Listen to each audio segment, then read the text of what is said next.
Taste the Daily. பாட்டிலுக்கு 10 ரூபா 20 ரூபா extra கேட்கும்போது நம்ம ஊர் மதுப்பிரியர்கள் வயித்தெரிச்சலோட தூக்கி எறிஞ்சிட்டு வாங்கிட்டு வராங்க. அதை அப்படி அதிக பணம் கொடுத்து வாங்கி குடிக்கணுமாங்கிற கேள்வி உங்களுக்கு வரும். நியாயம்தான். ஆனா இதே ஊர்ல ஒரு 4 பேரு 85 லட்சம் ரூபா மதிப்புடைய ஃபுல் பாட்டில வாங்கிட்டு வந்து குடிக்கிறாங்களாம். எதை?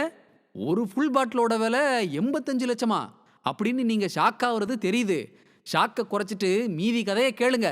தமிழ்நாட்டில் இருந்து 85 லட்சம் ரூபாய்க்கு மது வாங்கி குடிக்கிற அந்த மகான்கள் யாருன்னு கேட்டா ஒரு புறா பாட்டிலுக்கு 10 ரூபா அதிகமாக வாங்கி ஊழல் பண்ணதே அந்த குரூப்பு தான்னு விவரம் தெரிஞ்சவங்க சொல்றாங்க. இந்த ஏழை ஜனங்க கள்ளச்சாராயத்தை குடிச்சிட்டு செத்துக்கிட்டு கிடக்குறாங்க. இவங்க என்னடானா ஊழல் பணத்துல உல்லாச வாழ்க்கை வாழ்றாங்க. வாரம் தவறாம பார்ட்டி. ஒவ்வொரு பார்ட்டிலையும் நடிகைகள் வெளிநாட்டு போதைப் பொருட்கள்னு சுகபோக வாழ்க்கையை வாழ்ந்துகிட்டு இருக்கிறாங்களாம் அந்த 4 பேரு. அந்த 4 தம்பிங்க யாருன்னு முதல்வர் ஸ்டாலின் தான் சொல்லணும். அட இதெல்லாம் நான் சொல்லல, விவரம் தெரிஞ்சவங்க சொல்றாங்க.